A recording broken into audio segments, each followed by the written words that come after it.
वाह क्या दारू है।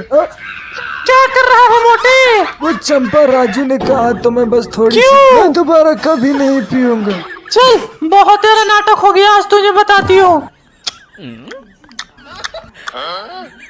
अरे मुन्नी और शीला तो इधर ही आ रही है। उन दोनों को पता नहीं चलना चाहिए कि मैं कपड़ा धोता हूँ। चंपा इसमें देखो तो मुझे पैसे लग रहे देखो। हैं। और मुन्नी शीला कहाँ जा रही हो तुम दोनों? मार्केट।